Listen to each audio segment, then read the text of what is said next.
listen to him, you can ask our questions in the form, and you can ask your questions by typing in the chat box, or you can also email me at ed@agricultureinformation.com.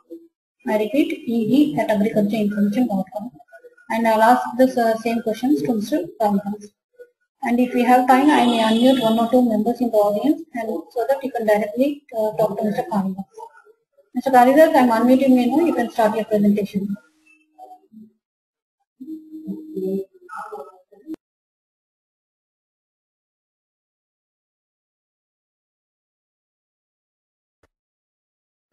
Okay, right. Okay. Good afternoon once again. I am going to present. I am Dr. Kalidas. I am a principal scientist in Directorate of Oil Palm Research, working at Pedavegi, Andhra Pradesh, working on oil palm research and development. I just want to give a talk on oil palm cultivation prospects and problems, particularly in Indian conditions. Mr. Kalidas, yeah. Little slow. You are going fast. Little slow. Okay. Indian oil palm is a peculiar one compared to the other tropical and subtropical areas because Indian oil palm is entirely new and it's irrigated oil palm. Nowhere in the world oil palm is cultivated by giving irrigation except in India. Of course, this is, as you know, that India is a thickly populated country, and we are importing a lot of vegetable oil because we are consuming about 14 kg of palm oil or vegetable oil per person per year, and our production is only 8 million tons every year, whereas we are importing about 10 million tons. Totally, we need about 17 million tons of vegetable oil at present. That is in 2012. And our expectation by 2030, we may need around 40 million tons. That means, the gap is very wide and our production capacity is not that much. So, the best alternative, of course, what is, what crop it is, like that we thought in the 1980s, we have introduced oil palm as the best alternative for Indian conditions to feed the Indian people.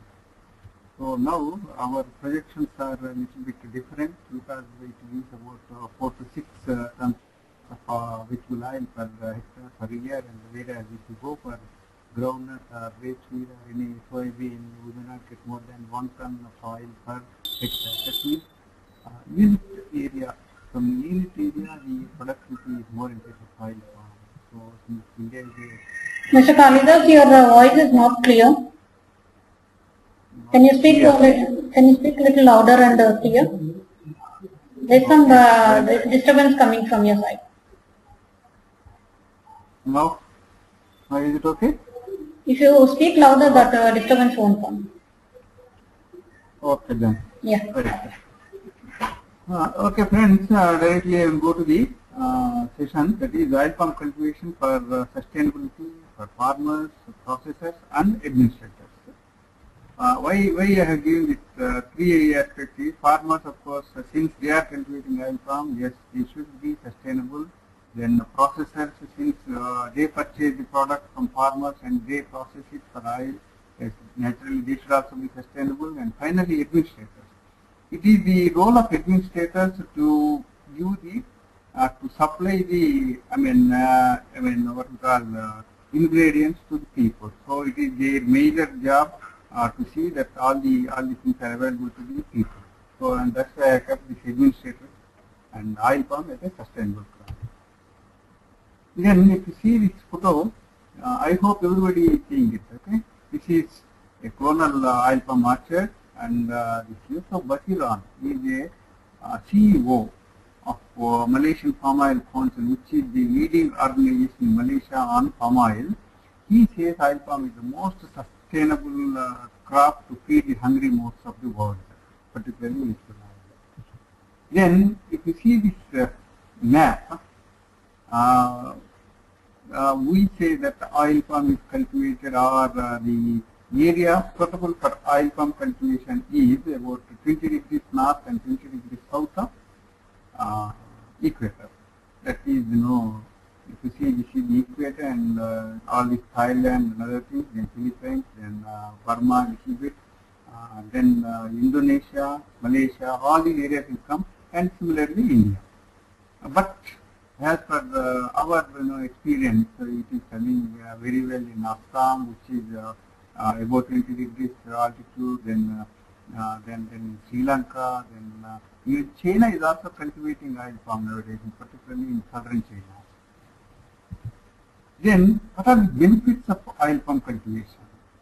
So, by cultivating oil palm, you can get more returns because the basic cost ratio for oil palm, as per our study, is about 1.8. That means for every 1 rupee the farmer spends on oil palm cultivation, he will get about 1.8 rupees. Then you can replace the other non-remunerative crops which are posing threat, and you can save labor. Labor saving is very much there in case of palm oil cultivation compared to groundnut. Then you see this slide where this profit loss of Federal Land Development Authority is in Malaysia. If you see it, the cost benefit ratio is 1:3. It's not 1:1.8. That means that much of economic generation is there. That's why Malaysia within 30 to 40 years has reached to the highest peak, particularly in economy. Then comes carbon sequestration. Yes, if you see this, the role of oil palm in carbon sequestration. Before to carbon sequestration, we should know one thing, that the human oxygen needs. If you see it, every human being on this earth, they need about 250 ml or 250 milligrams per minute of oxygen. Okay. At this rate, the healthy person needs about 8,000 tons of oxygen for completion of his life cycle. Here we are taking about 65 years as his life cycle. Then at the same time, human carbon dioxide emissions, if you see, it's about, as per study, a human being emits about 2.3 pounds or 1 kg of carbon dioxide per day per person. Then accordingly, if you take the 65 years as the average human being's lifespan, so we release about 23 tons of carbon dioxide in our lifetime. Apart from this, of course, we have to produce carbon dioxide in various other forms. Then where to go and how to get this much of oxygen and how to shunt it out the carbon dioxide means, if you plant 1 hectare of oil palm plantation, it produces about 21.96 tons of oxygen per annum, whereas it absorbs about 30 tons of carbon dioxide. This is the beauty of this crop. Suppose in the same 1 hectare instead of oil palm, if you go for other oilseed crops like groundnut or rapeseed or soybean, they produce only 2.54 tons of oxygen, whereas they absorb only 3 tons of carbon dioxide. That means 10 times more of oxygen release and carbon dioxide absorption is there in case of oil. Then oil palm is a sustainable crop because now it is under RSPO supervision, that is Round Table on Sustainable Palm Oil. Not only that, it is under the supervision of ISCC, that is Sustainability plus Carbon Certification. Then comes sustainable agriculture means the practice will satisfy the demand on environmental friendliness of the industry.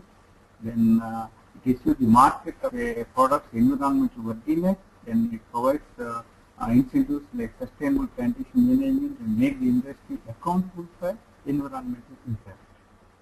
Then the other benefits of sustainable agriculture for oil palm would be increased productivity, environmental protection of natural resources, then social acceptability by individuals, then economic sustainability. Okay, your good name.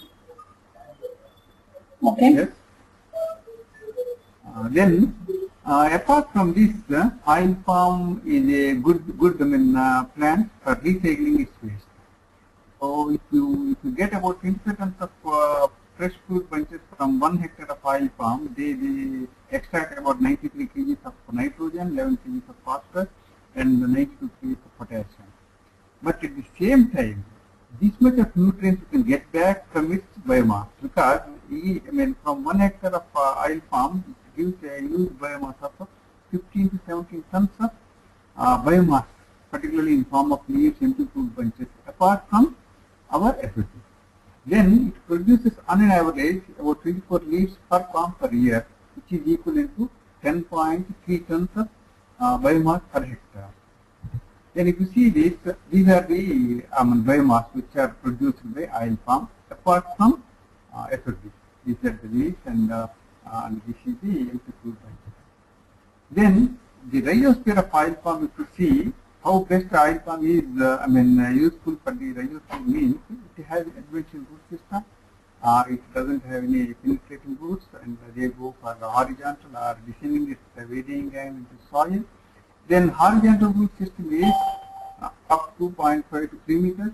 Then the most root system is lying between 10 to 50 centimeters depth. And if you see the other photo, the oil palm root system is just within 1 meter distance from top, that is vertical. Then water management. This is of course important in case of oil palm because we are irrigating oil palm plantations and we are getting the output. Here only constraint is every day we have to give about 250 to 350 liters of water per palm per day. This water can be given either in form of basin system or drip system or microjet system. Then comes pests. What are the pest problems? Because the other vegetable crops like groundnut or soybean or rapeseed, they are all fully infested with insect pests. Whereas in case of oil palm, the only pest what we observed is rhinoceros beetle. That too is a migrant from other Aracaceae palms like coconut, palmyra. Then sometimes we find red palm weevil entering into the oil palm plantations, not through stem portion but through the pendant region where the plant is dead. When the plant is dead, it gives some sort of smell, and to the smell it attracts a lot of red palm. Otherwise, on its own, red palm weevil won't enter into oil palm, unlike coconut. Then sometimes we get, of course, it leads to bud rot disease. Then what we recommend is indiscriminate use of pesticides. Since they eliminate all beneficial organisms, we are not recommending pesticide usage.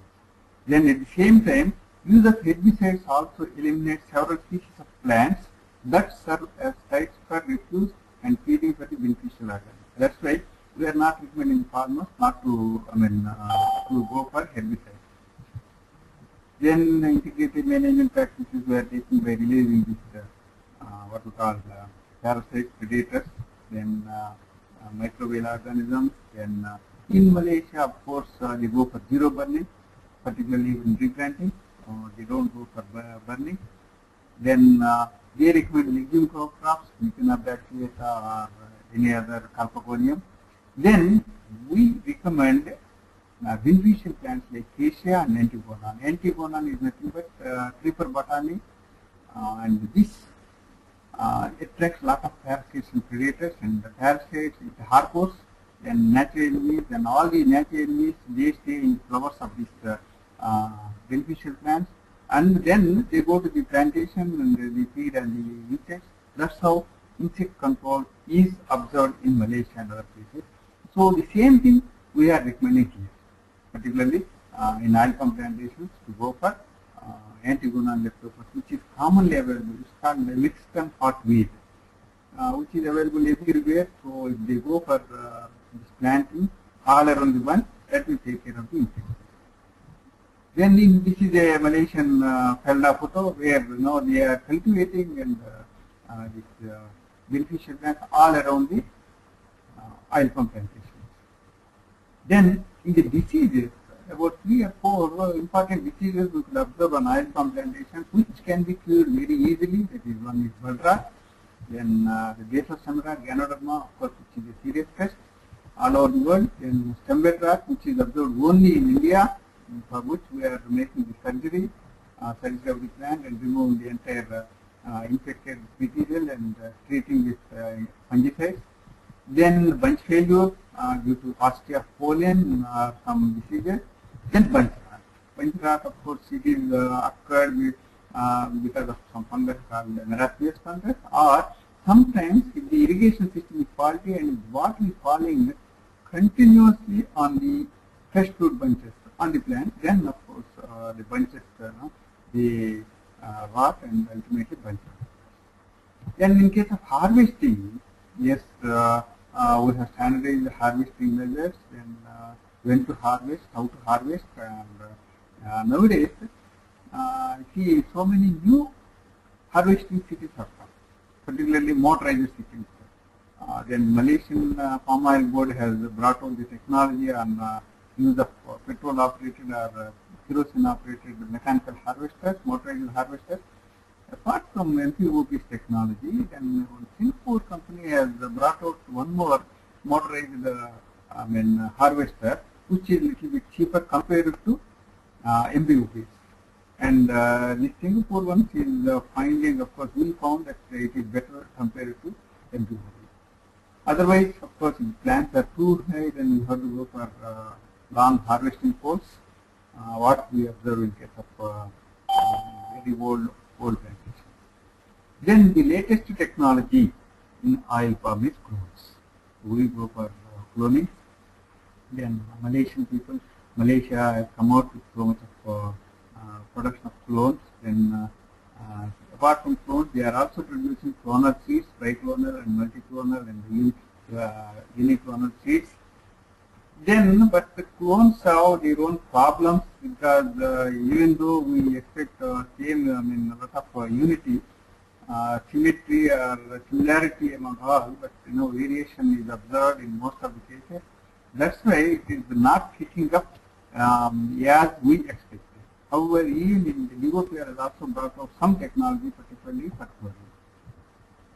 Then, what are the critical areas to be addressed, particularly in case of oil palm cultivation in India is prospection of oil palm germplasm for desired traits. We need conservation and utilization is essential. Then efforts to achieve self-sufficiency in planting material because we are depending mostly on outside the country because our production is only just 2 million seeds, whereas we need about 40 lakh seeds every year. Then production technology for varied hydroclimatic conditions, we achieve 6 to 8 tons of oil per hectare and 20% of OER. And Malaysians, they have brought out one clone which is about 7 to 7.5 tons of oil per hectare. Then what are the future research threats of DOPR? This is our institute is effective management, enhancement, evaluation and valuation of genetic resources. I just want to say that genetic resources, particularly if oil palm, is very, very narrow. However, we are trying our level best from the local population itself. Then the development of improved hybrids with high yield, blockness and resistance to abiotic and biotic stresses. Then strengthening of oil palm hybrid seed production with advanced generation materials to achieve self-sufficiency in domestic planting material requirements. On this, we are giving a lot of stress because so far about 50% of our needs, particularly on seeds, we are dependent on outside the countries. And what material they are sending, nobody knows because we are not allowed to see the planting material or their mother plants.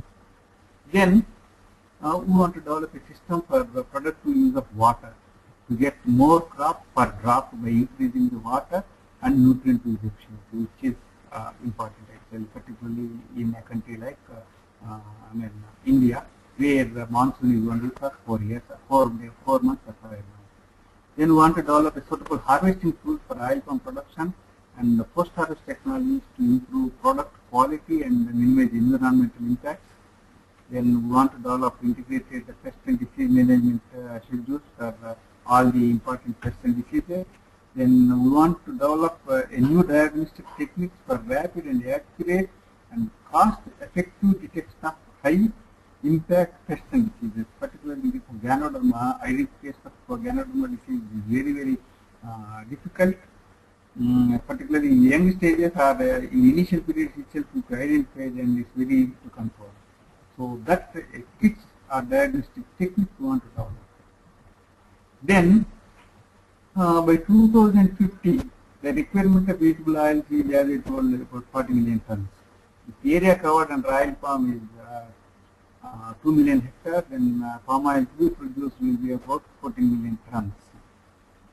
Then this contribution of palm oil to vegetable oil requirement of India will be about 33.4%. Even then, we may have to import even after 2050 also. So let us start a big step now itself with a big what we call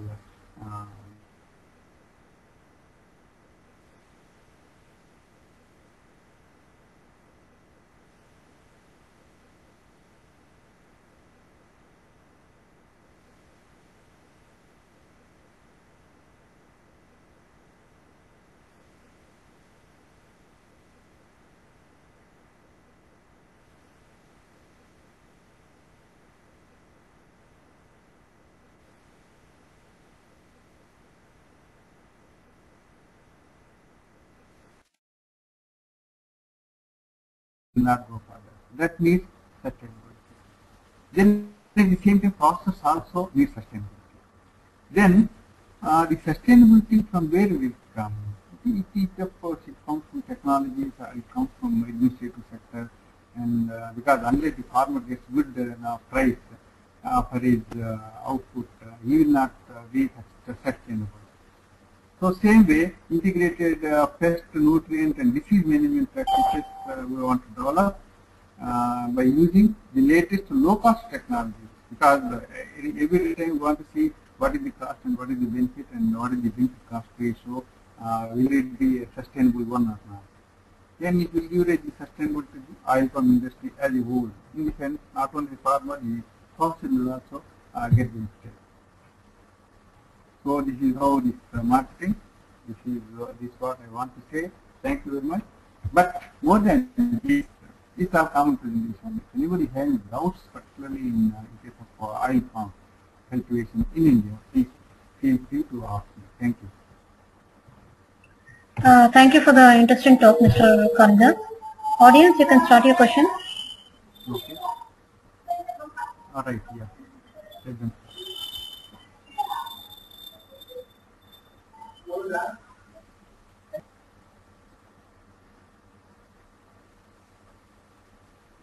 Hello?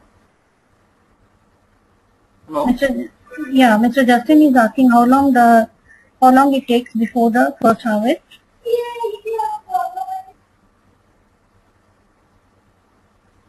Hello, Mr. Justin. How long it takes before the first harvest? Yeah. Okay, Mr. Justin, the thing is, okay, I mean, generally, Malaysians say it's about up to 3 years, but in the conditions when you give irrigation and other things, and if you don't take any crop in the initial period, yes, by after the completion of 2 years itself, yes, you will get. And here our farmers in Andhra, some farmers are getting in the third itself, that is after 24 months they are stopping the ablation and they are releasing these flowers to fruit it.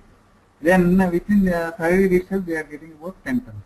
Minimum 10 tons everybody is getting it. Will it be okay, or shall I put it in writing, typing? Mr. Justin? Yeah, Mr. Justin.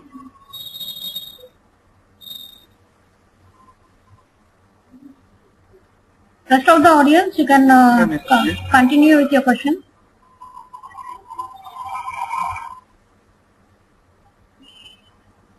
Mr. Sandeep, Nanda, Vijay. Nanda is not offline, sir. Yeah. Vijay is there. Okay, Justin is asking, did you say it takes 3 years? Of course, yes. It's not completely 2 or 3 years, but here we are getting within 2.5 years itself we are getting it. The first harvest, some people they are getting it. It all depends on how best you can manage your farm. He is asking, is it coastal climate or any subtropical?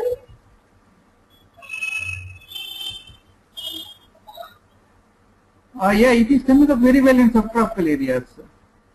Mr. Sandeep, is it coastal climate or any subtropical? You see, these Malaysians, they say Malaysians or Indonesians, they say it's purely a coastal climate area, but it is coming up very well in our area. Did you also say the yield is about 5 tons of oil per hectare? Yes, it is true, 4 to 6 tons. But AER, there is one company in Malaysia, it has brought out some clones which are yielding about 7.5 tons. 7.5 tons of oil per hectare. And Sandeep, Telangana region of AP, yes, it is coming up well in Khammam area. Even at Bhadrachalam area, in Palwansa area, where the temperatures shoot up to 52 degrees centigrade in spite of high temperatures and the low humidity, we are getting a very good crop, particularly in Telangana. But no, it's a good crop in Gulbarga area, which is adjacent to Medak and other places. And then Telangana, in Anantapur and Ballari, it's coming up very well. Anantapur, of course, is the Rayalaseema area, but adjacent to Telangana means yes. Even Nalgonda, yes, is coming up well. Nalgonda, of course, already some companies they are working on oil palm. So Medak or Vikarabad, Medak, I have my own doubts because, but you can try it. We have gone up to Nalgonda, we have gone up to Khammam. These two areas is coming up well. By seeing the Khammam, yes, we have the faith that it will come up. Do you know what is the coconut oil yield per hectare? Per acre. Yeah. I'm sorry, sir. It varies. Okay. Okay. Please give a figure. Okay, regarding coconut oil yield. Coconut oil yield. Okay. I have to see it because coconut means in Kerala, of course, it gives very high. Here, in fact, we sell it in the form of tender waters, and in Sri Lanka also it's tender water. But oil yield, if you ask now, we have to see it. Yeah, I'm not sure. Okay. Shruti, Mr. Sandeep. Yeah, please. Yeah. What is Ms. Rajni? You are telling something? No. I was asking if other audience have questions. Do you know what is the question? Shruti, Sandeep, Mr. Nanda, Vijay. Okay. Sandeep is asking how many plants per acre and yield per plant. Yes, that's a very good one. Okay. In fact, how many plants per acre and yield per plant, right? The thing is, it all depends on what are your future plans, particularly in that area. See, the general recommendation in Malaysia is about 57 plants per acre or 143 plants per hectare. That is with 9 by 9 by 9 triangular spacing. But the problem with this is what we are observing is because we are giving irrigation, we are giving fertilizer, and we are treating it as a incubator baby. That's why the leaf length is increasing and it is attracting insects to feed.